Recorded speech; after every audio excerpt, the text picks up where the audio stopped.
Namaste. Gems from Savitri. So, we are sharing the lines on fate.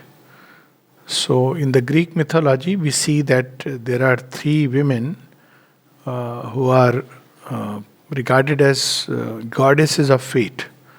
So, what they are busy doing is they are taking a thread, weaving it, and undoing it. So, that's how what really is this thread? This thread is connecting us to the various different aspects, points of the universe, people, and these are the threads to which we are tied and through which we move.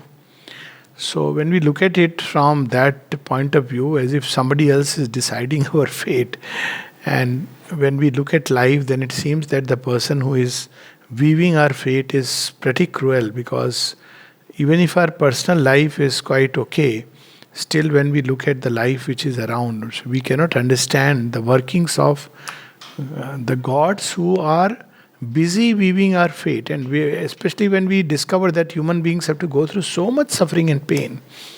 If you read the story of Nala Damayanti, my God, it's like unimaginable. The gods right from beginning seem to be conspiring. If you look at the story of Pandavas, it's just unimaginable, the kind of fate they brought with them. Draupadi, she is none else but one of the incarnations of whom? Mahakali. And yet, from her childhood, right almost up to the end, she has to lead a life which is very challenging. So we don't understand, and when we don't understand, we either complain or else we declare hastily that it's all a cruel god, or it's all a blind destiny which is the architect of things. So in this little passage, Sri Aurobindo explains to us, reveals to us that these gods who weave our fate, what is their criteria? So our criteria is different, because we want comforts, we just want things to be pleasant, and our wish fulfilling tree, God should be just busy engaged in doing that. But they don't act like that. They sometimes push us into gulfs of misery also, even into abysses of despair. It is very strange. So, why would they do that? And here is a little passage which explains this. Alive to the truth that dwells in God's extreme. So, this is page 58, the secret knowledge. Alive to the truth that dwells in God's extreme. So normally we say that on the higher pole there is truth and here there is falsehood. But here Sri Aurobindo is revealing a even more deeper truth. Even in the heart of death, there lurks a seed of truth. We may not, even in hell there is love. At one point in one of the aphorisms, Sri Aurobindo says that if God made hell, it also must be as an act of love. So even in the core of darkness, there is this love which is hidden. So we are like discoverers who are not only discovering, climbing to the heights and discovering nice, beautiful things. We are discoverers who, even in the heart of darkness, we have to pluck out seeds of light. And that makes life truly challenging. So, alive to the truth that dwells in God's extremes, awake to a motion of all-seeing force. Even though things appear very blind, yet there is an all-seeing force, conscious force, which is behind even the blindest impulsions of nature.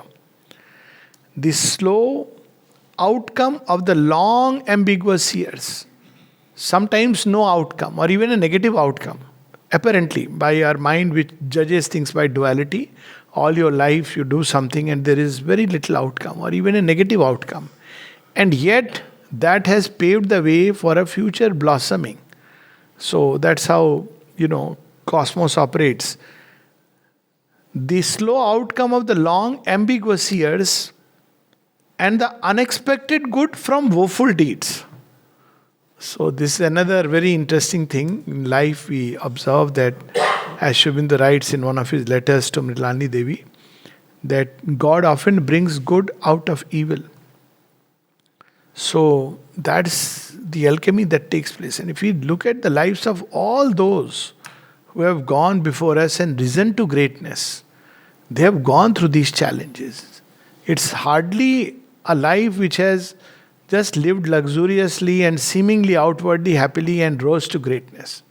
They had to discard it to discover that greatness. Even Mirabai, she's a born princess, but look at her. Rama walks into the forest. Even the princes, they had to. That's the law. Either you seek comfort and outer security, or you seek inner evolution. So sometimes God pushes us through that, and therefore good comes from woeful deeds. One of the classical stories, since we mentioned about Mirabai, if you look at her life from another standpoint, once somebody in Chittorgarh had asked me about, Mira, and then was very condescendingly talking about, I don't even want to mention Sri Aurobindo and others. So I said, see, it is because of this attitude of being extremely that traditional mindset that the whole place became a desert. I said, why? Because you abandoned Mira. Do you look at it like this? Out of clinging to tradition, you abandoned a cry of truth which was taking shape in a woman's heart. She was mad after God.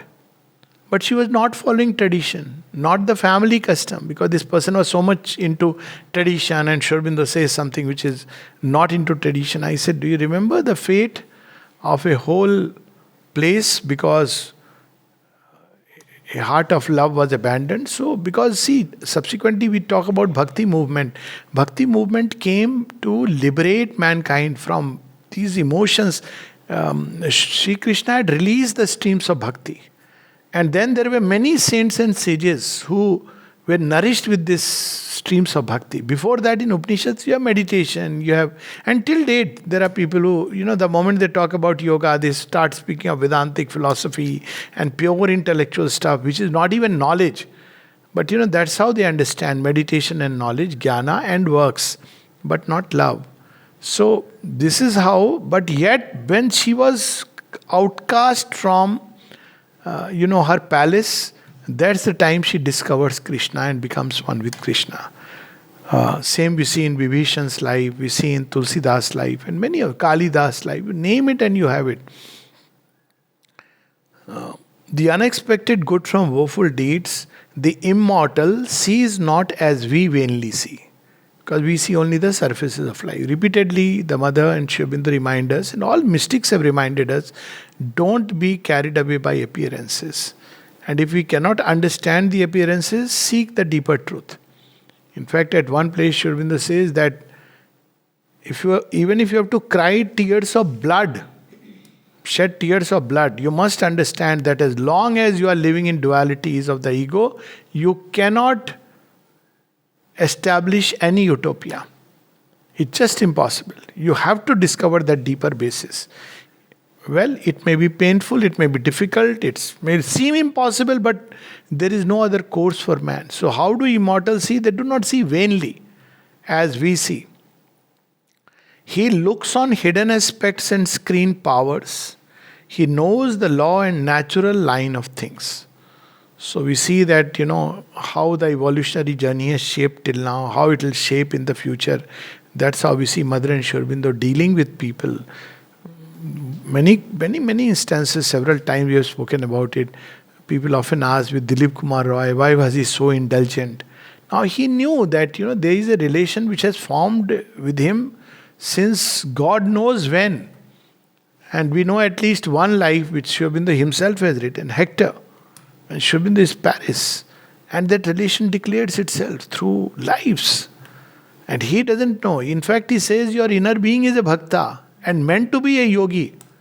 But it's your outer nature that doesn't understand. Outer nature is a skeptic, doubting nature. There is a letter that you are a yogin in your inner being.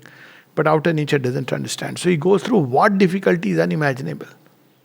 And yet the Lord moves. So he looks at hidden. Somebody else who looks from outside cannot understand what is this Leela of the Lord. Undriven by a brief life's will to act. Unharassed by the spur of pity and fear. So it's a very interesting line, not unmoved but unharassed. So we look at things and they happen. There is pity in us. So, oh my God, why this happened? or this fear. This could happen to me also, when you look at things. So immortals are not moved by that. He makes no haste to untie the cosmic knot or the world's torn, jarring heart to reconcile. Person is crying, God doesn't exist, He is cruel. So gods don't come, no, you see, He exists, I'll give you evidence and proof. He allows the person to go through that process, even of skepticism and denial. Because he knows this is the way that he will purge himself. He's not hurriedly coming to, there's so many people who have gone through difficult experiences in life and they declare, God doesn't exist. So, the gods don't jump into the fray. How dare you say God doesn't exist? I'll prove to you. They don't do that. They allow time to take over and slowly prepare the heart. Often, there is a mail exchange that takes place. So one of them repeatedly, sir, I want to be like the first. This man doesn't believe in anyone. He's constantly a skeptic. He says, I can't have faith unless I have proof. So I said, you're putting the cart before the horse. So he said, no, I am in the position of the rishis. First rishis who were seeking. And I said, even they had faith that truth exists. Otherwise, why would they seek? And they also had faith that they can find it. So this much faith is required, that there is something called truth and that you could find it. Otherwise, how would one move ahead? No, I want a concrete evidence of God. So I said, no, you have to find it yourself. So there is a very interesting story when Ford had promised that he will give some huge fortune. I'm forgetting that time. If somebody can prove him the existence of the soul or God, something like that, he had said. So naturally they came to mother. They asked, he is going to give a fortune. Mother said, let him keep the fortune. This is not the way to do things. That I'll prove to you the existence of God. I'll make a miracle. Because there is a reason for it. Supposing you show something fantastic. You show God. People often say, I don't see. So God has tried all those tricks. So to ward off an intense crisis that was taking place in the land of Bharata at one time, God went and showed His Vishwarup. He even showed the future and what is going to happen and everything else.